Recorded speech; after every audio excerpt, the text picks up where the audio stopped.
Oui, c'est une question pour Anaïs en particulier. Vous avez parlé d'infirmières ressources douleur et d'infirmières référentes douleur. Quelle est la différence que vous faites entre les deux? J'en fais pas vraiment en fait. C'est deux façons de dire un peu la même chose, je pense. On est référent douleur, mais on appelle ça, c'est une ressource pour l'établissement. Je pense pas qu'il y ait, enfin, moi je vois pas de différence. T'en vois une toi? En fait, je vais juste rectifier en fait notre collègue qui est infirmière ressources douleur, qui a créé le réseau, la filière sur Gustave Roussy. La différence qu'il y a, ce sont des intervenants référents douleur dans les services. Donc ça peut être des manipulateurs radio, ça peut être des brancardiers. Ça peut être donc plusieurs paramédicaux, en fait, le référent douleur au sein d'un service. Et il y a effectivement l'infirmier ressources douleur qui travaille au sein donc, du centre antidouleur, du coup. C'est, effectivement, on ne l'a pas très bien fait apparaître sur le dépôt.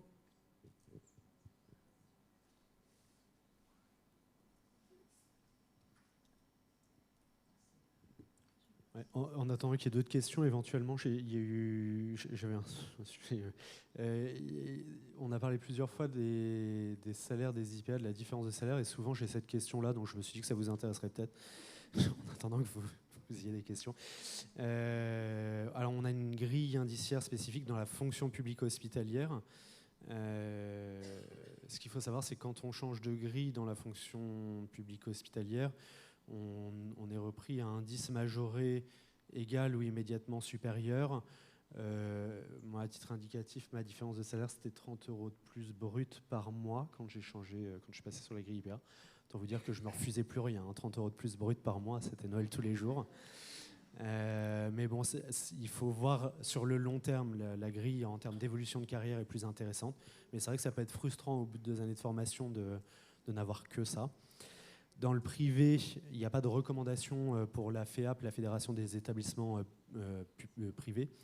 Donc, généralement, il y a un alignement sur les grilles publiques, mais ça se négocie. C'est le jeu du privé. Et pour les collectivités territoriales, il n'y a pas de grille non plus. Elle devrait arriver normalement, mais par exemple, pour les infirmières qui sont en maison de santé, en centre de santé, salariés des territoires, il n'y a pas de grille spécifique. Donc c'est pareil, c'est des enjeux de négociation, si jamais vous vous posiez la question. Ah, et il y a une prime spécifique, une prime pratique avancée de 180 € par mois, pareil, dans le public, quoi. Ça faisait partie des questions que j'allais vous poser un peu à tous les quatre, en fait.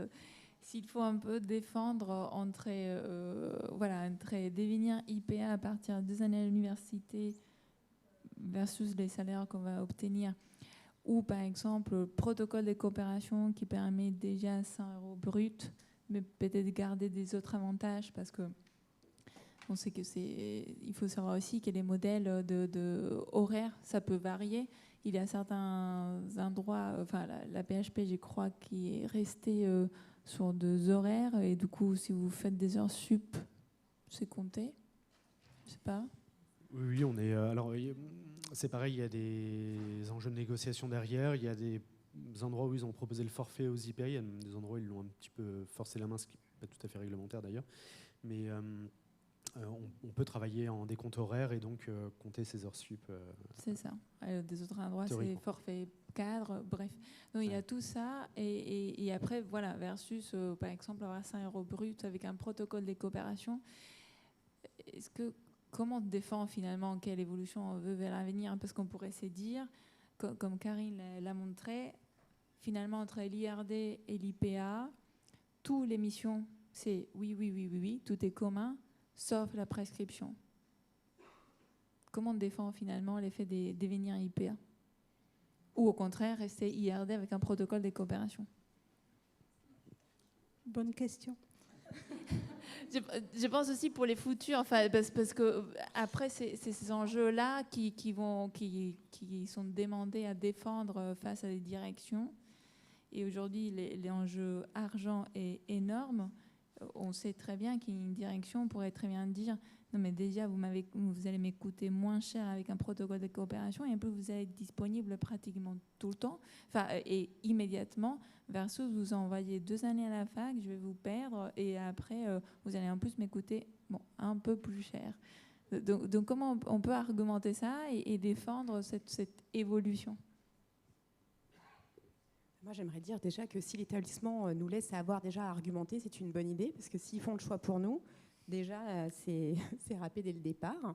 Mais donc, effectivement, quand j'ai vu arriver donc, cette idée de protocole de coopération, bien sûr, avec tout derrière, hein, le pourquoi hein, et le sens qu'on y met, effectivement, je me suis dit, bah, pourquoi moi j'ai fait 2 ans, surtout que quand c'est sorti, c'était 2022, en avril 2022. Moi, j'arrivais en octobre 2022. Donc, à ce moment-là, j'étais en train de pleurer sur mon mémoire et sur mon stage. Et donc, c'était très concret, que c'était très compliqué pour moi. Et là, je me suis dit, mais pourquoi j'ai fait 2 ans?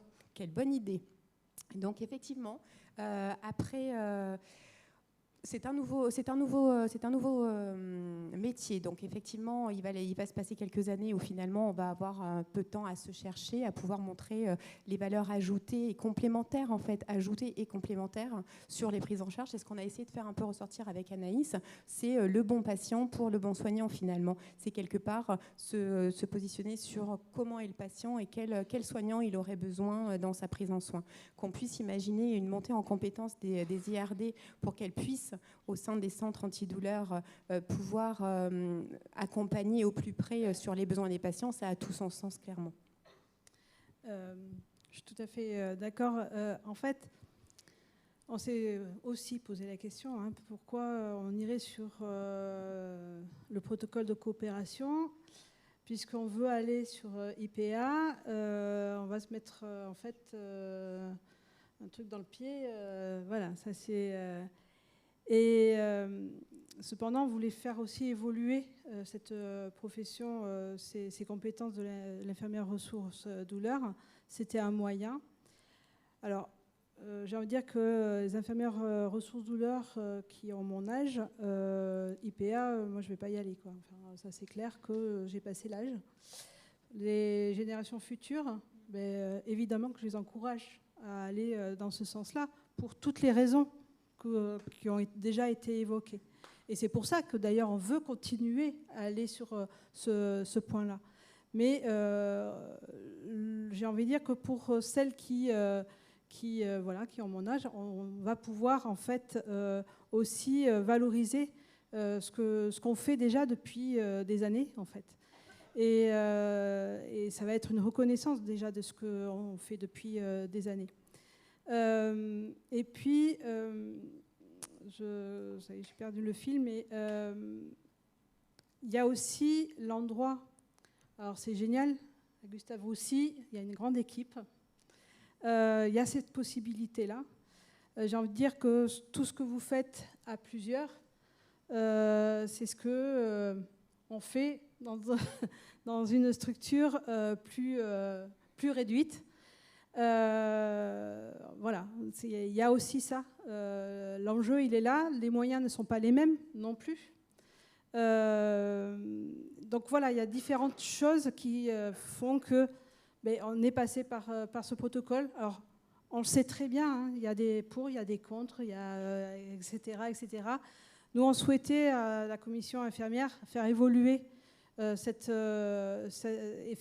faire reconnaître aussi ces compétences que l'on a. Et c'est pour ça qu'on est passé par là. Mais évidemment que le but, c'est cette pratique avancée. Après, on y arrivera, je ne sais pas, ça ne nous appartient pas, en tout cas. Mais en tout cas, c'est une étape. Pour nous, c'est une étape, et on verra pour la suite. Et on espère justement qu'il n'y ait plus, à un moment donné, dans les années futures, plus de protocoles de coopération et que des IPA ressources douleurs dans les structures de douleur. Je propose de compléter un petit peu sur... alors on a parlé des aspects cliniques hein, pour le patient, et il y a aussi soit monter en compétences avec 2 ans de formation, et une formation qui est clinique, mais qui contient aussi des activités transversales où on va pouvoir approfondir des choses. On va avoir tous un socle commun sur l'examen clinique, on va avoir tous un socle commun sur la connaissance des pathologies, et puis on va pouvoir faire de l'évaluation des pratiques professionnelles, avoir des connaissances plus approfondies sur la recherche, avoir des connaissances plus approfondies sur la formation, etc. Et du coup, ça apporte quelque chose à soi-même en tant qu'individu déjà, et puis ça apporte quelque chose aussi au sein de l'équipe plus globalement, de pouvoir apporter une dynamique. Les recommandations, c'est quand même d'avoir un temps pour ces activités transversales pour les IPA, La plupart des endroits essaient de tendre vers 20%, donc un jour par semaine, quand on fait une semaine de 5 jours. Ce qui est pas mal quand même en soi, un jour par semaine pour des activités transversales. Et donc ça permet d'apporter aussi autre chose au sein de l'équipe. Il y a la prise en charge des patients, mais il faut aussi continuer à nourrir l'équipe avec des nouvelles pratiques, des innovations. Voilà. Et je trouve que ça apporte quelque chose aussi à soi en tant qu'individu et aussi au sein de l'équipe. Et vous avez très bien parlé des patients et mieux que moi, parce que c'est pas mon domaine de la douleur, mais du coup voilà, je trouve que c'est un complément. Alors, je voulais compléter aussi, d'abord je voulais remercier Julie et Anaïs parce que je trouve qu'elles ont montré un très bel exemple du travail collaboratif entre l'IPA et l'IRD, parce qu'il y a être IPA avec l'aspect ou l'ESP présenté par Pierre-Yves tout à l'heure, et puis il y a être IPA quand on a été une ancienne IRD. Et en fait, c'est pas si simple finalement. Je ne sais pas si toi, tu travaillais déjà dans la structure. Oui. Voilà, donc le retour n'est pas si simple en fait. Il faut trouver sa place auprès de ses collègues, sa place en tant qu'IPA quand on a été longtemps, par exemple, IRD. Et oui, pour ça, je vous remercie parce que c'était quand même un bel exemple de ce que ça peut être. Je rebondis aussi sur ce que tu as dit, Julie. Oui, c'est vrai que ce protocole de coopération amène à la réflexion parce qu'en reprenant l'âge dont tu as parlé, Karine, clairement, oui, je me suis posé cette question. Mais pourquoi j'y suis allée ? Parce que c'était pas si simple. C'est une formation exigeante, il est vrai. Et on se dit, finalement, j'aurais dû attendre un petit peu et puis œuvrer à ce protocole de coopération qui, j'espère, finalement verra le jour parce qu'il faut aussi reconnaître la place des IRD et que peut-être cette place n'est pas assez reconnue, ça je le pense sincèrement. Voilà. On peut en tout cas travailler tous ensemble, mais il y a encore des améliorations à apporter, ça j'en suis certaine. Alors le salaire, non, ça je préfère pas en parler. Toujours pas de questions dans la salle. Si. Ah, voilà.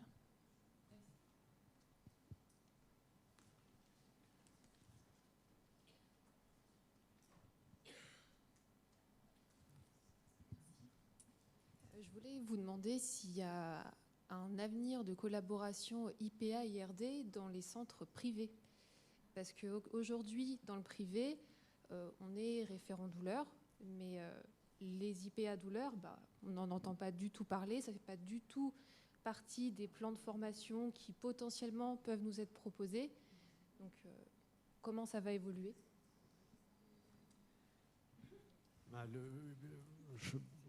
Alors, je ne peux pas parler, vous avez compris, mon domaine, ce n'est pas la douleur, donc je ne peux pas parler spécifiquement de ça, mais après, je peux parler des enjeux politiques pour un établissement de développer ou pas des IPA.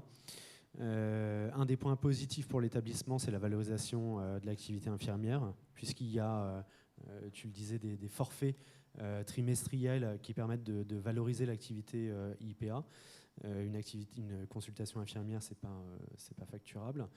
Et donc ça dépend de la politique de l'établissement et puis ça reste, alors on l'a dit tout à l'heure, les premiers textes sur IPA c'était, j'ai pas trop donné de date, mais les premiers textes c'est 2018, les premiers diplômés qui ont fait les 2 ans de formation c'était 2020, on était un certain nombre à avoir fait des masters avant où on a pu être diplômé en 2019, mais ça reste encore assez nouveau. Alors, on ne peut pas dire que c'est un nouveau métier, mais ça reste très émergent, quoi.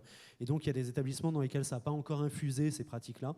Donc, il y a ce double enjeu politique, économique, et puis aussi de connaissances pédagogiques, de diffusion du métier IPA. On entend encore beaucoup des choses erronées sur le métier d'IPA. Oui, mais des médecins, par exemple, libéraux, oui, mais si je bosse avec un IPA, c'est moi qui vais être responsable de ces actes, alors que c'est lui qui fait le suivi. Alors que tu l'as très bien dit, et c'est marqué dans la loi, pour le coup, c'est même pas marqué dans les décrets, c'est marqué dans la loi, nous sommes responsables des actes que nous faisons, ce qui est aussi un poids pour soi, quand on fait une consultation, un examen clinique, un renouvellement d'ordonnance, et puis on se dit qu'on a plutôt intérêt à ne pas se planter quand même. Donc voilà, il y a des fausses représentations comme ça sur lesquelles il est important de continuer à communiquer sur le métier IPA. Et puis voilà, les enjeux politiques, économiques, à mon sens, c'est 3 éléments de réponse. Peut-être que la liste n'est pas exhaustive, mais... Après, par rapport à pourquoi une IPA ou pourquoi l'IRD, effectivement, pas forcément pourquoi, mais pourquoi faire monter l'IRD dans la filière IPA. Effectivement, ça va vraiment dépendre de votre établissement et même de l'envie que vous portez, vous, à pouvoir décrire ce que l'établissement gagnerait à avoir une IPA finalement axée sur la prise en charge de la douleur. Parce qu'en fait, on y revient, c'est que finalement, la prise en charge de la douleur est axée à tous les infirmiers, finalement, hein, bien sûr, à tous les médecins. Et pour autant, il y a des médecins spécialisés douleur qui sont reconnus. Et pour autant, pour l'IPA ressources douleur, c'est pas fait en tant que tel. Donc je pense qu'il y a vraiment la reconnaissance de la prise en charge de la douleur déjà pour tous les patients qui seraient vraiment à acter au niveau symptômes et séquelles de vie, de parcours de vie, sur lequel finalement, après une prise en charge privilégiée est totalement entendable pour une institution finalement. À partir du moment où il y a des douleurs pour un patient, bien sûr, il faut les prendre en charge et c'est très spécifique. Sachant que dans notre établissement, c'est un grand groupe, mais il n'y a pas d'algologue, il n'y a pas de médecin spécialiste de la douleur du tout. On est en dialyse, c'est des néphrologues, ils font de la néphro et c'est tout. Donc après, la douleur, nous, on se bat au quotidien pour que ça avance. Mais est-ce que même si on était IPA, on pourrait faire avancer les choses? Parce qu'il n'y aurait pas de médecin derrière nous pour nous suivre. Pour l'instant, tel qu'est fait le décret, s'il n'y a pas de médecin qui signe, spécialisé douleur, qui signe le protocole donc, d'organisation, il n'y a pas d'alternance de prise en charge finalement, puisque c'est un médecin qui adresse le patient douloureux à l'IPA. Donc à partir de là déjà, effectivement, maintenant...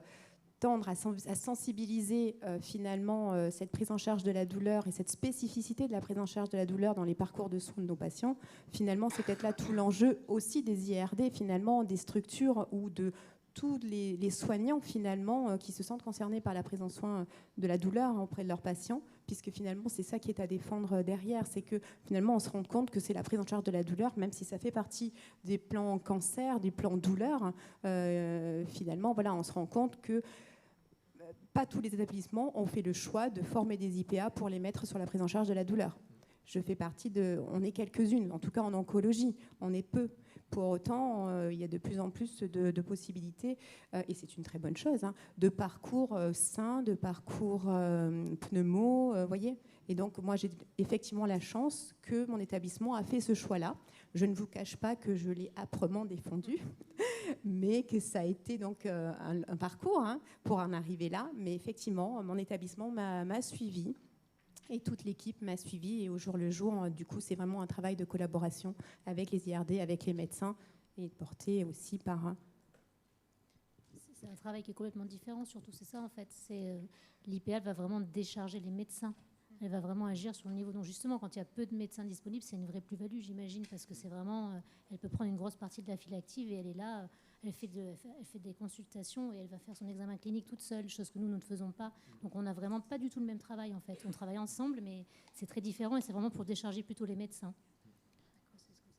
Après, si vous êtes en néphrologie, ce qui serait peut-être plus logique, c'est la mention des néphrologies et pathologies et transplantation rénale. Mais effectivement, je pense que l'avantage d'être tout d'abord infirmier avant d'être IPA, IRD ou quoi d'autre, on est infirmier, l'évaluation et l'examen clinique, la consultation que vous allez faire, ça va être une consultation globale.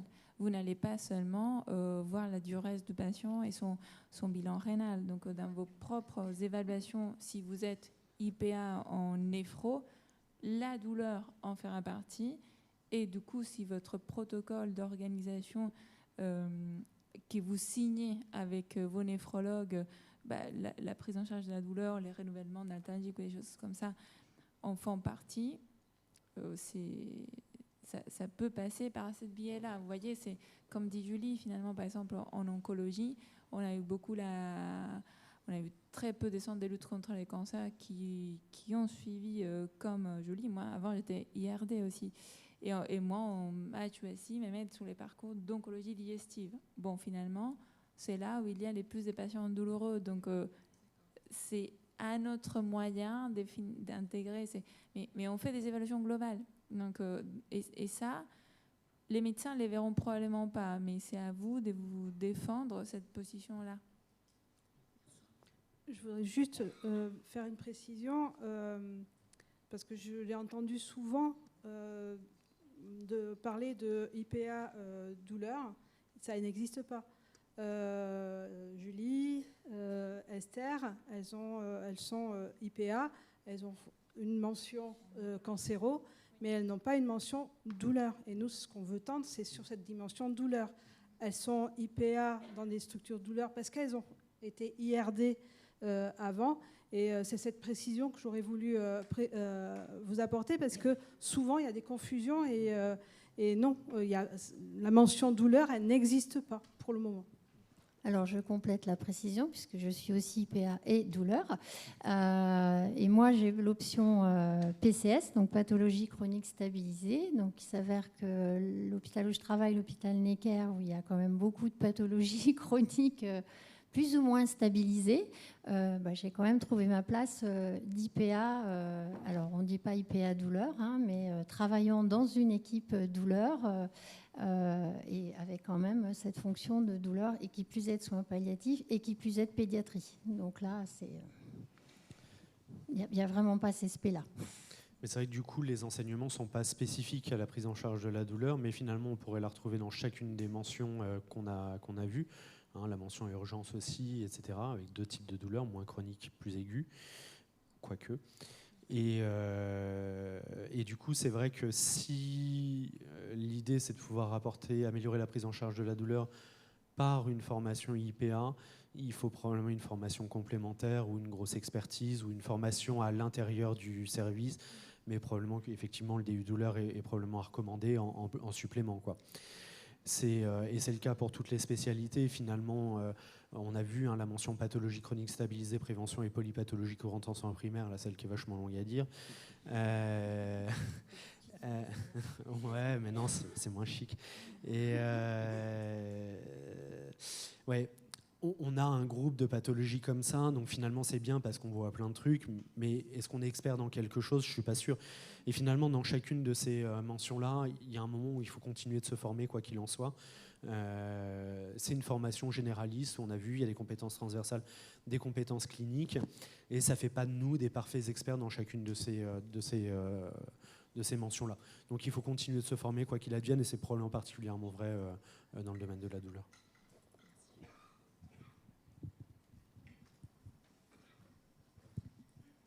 Est-ce qu'il y a d'autres questions dans la salle? Je vais faire la dernière question un peu pique. C'était un peu comme ça cet après-midi. Finalement, question. Donc on a, voilà, vous avez très bien parlé de différentes organisations, de la loi, etc., de salaire. En termes de hiérarchie, est-ce qu'il y a quelque chose des 1 qui soit, je connais la réponse, mais est-ce qu'il y a quelque chose qui est reflété dans la loi des 1 de la hiérarchie?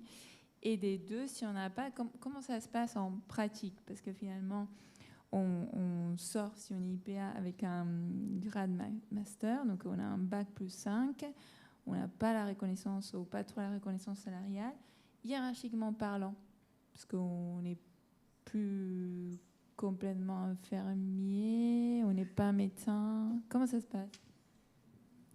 Je commence à répondre là-dessus. Alors dans la loi, ni dans la loi, ni dans le règlement, rien n'est dit au niveau juridique sur l'encadrement des IPA. Ça reste par contre fondamentalement une profession paramédicale. Et donc le rattachement hiérarchique direct est un rattachement paramédical. On entend souvent des questions sur oui, mais du coup, comme je travaille beaucoup avec le médecin, la cadre, elle ne sait pas forcément ce que je fais. Et puis, moi j'ai un master 2, un grade master. La cadre de santé, pas forcément.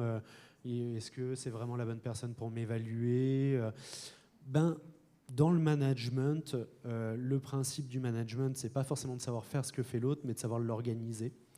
Et c'est valable aussi pour l'évaluation. Donc, quand moi j'ai fait 10 ans de réa avant de faire un IPA, et la cadre de santé n'était pas derrière moi toute la journée pour savoir ce que je faisais. Néanmoins, elle faisait déjà mon évaluation annuelle quand j'étais infirmier, parce que elle récoltait les informations autour. Donc, pour moi, mais là c'est un point de vue, c'est pas une vérité, j'en fais pas une vérité, mais pour moi la cadre est compétente pour évaluer l'IPA. Et puis après, il y a la question, quel niveau? Alors, en fonction des établissements, par exemple, à la PHP, on a des cadres de proximité au sein du service, on a des cadres sup, on a des cadres de DMU, les anciens pôles, là, les départements médico-universitaires. Et donc, quelle est la bonne échelle de rattachement? Ma réponse, c'est qu'il n'y a pas de réponse. C'est en fonction de comment se situe l'IPA, quoi. Si le périmètre, c'est vraiment sur le service, eh ben, probablement que le bon rattachement hiérarchique, c'est la cadre de proximité. Et puis, si on a envie d'avoir un IPA qui va avoir une activité de formation sur l'ensemble du pôle, du DMU, etc., eh ben, peut-être que le bon rattachement, c'est la cadre de DMU. Mais là, c'est vraiment des choses qui sont à discuter en fonction des situations, individuellement, en fonction des besoins qu'on a évalués dans le modèle PEPA, et puis en fonction des activités qu'on propose à l'IPA au sein de son périmètre. Donc, il n'y a pas de bonne ou de mauvaise réponse, je crois, là-dessus, ce qui me permet d'éviter le pic avec un talent... diplomatique. Alors moi, parce que moi, ça fait pas longtemps que je suis en poste, hein, ça fait 1 an et demi. Donc là, ma première évaluation finalement a été conjointe avec donc le cadre de santé, donc de proximité. Mais maintenant, la prochaine fois, ce sera le cadre de coordination, mais avec aussi le pendant médical, où finalement, sur tout ce qui était examen clinique, consultation, finalement, il y avait il était présent. Donc finalement, le chef de service était présent. Donc pour pouvoir après, voilà, c'est ça l'idée, c'est de pouvoir réajuster sur quels étaient encore mes besoins, et il y en a toujours, hein, sur finalement l'examen clinique et l'expertise de consultation, donc avec des possibilités de retourner en consultation avec les médecins s'il y a besoin, donc voilà, des choses comme ça qui ont pu être réajustées et qui seront toujours réajustables. Donc moi, j'ai trouvé que cette année, en tout cas, là, c'était une bonne, pour une première évaluation, c'était une bonne option. Bien, bon, on va clôturer cette session. Merci beaucoup à tous les 4 et merci à la salle.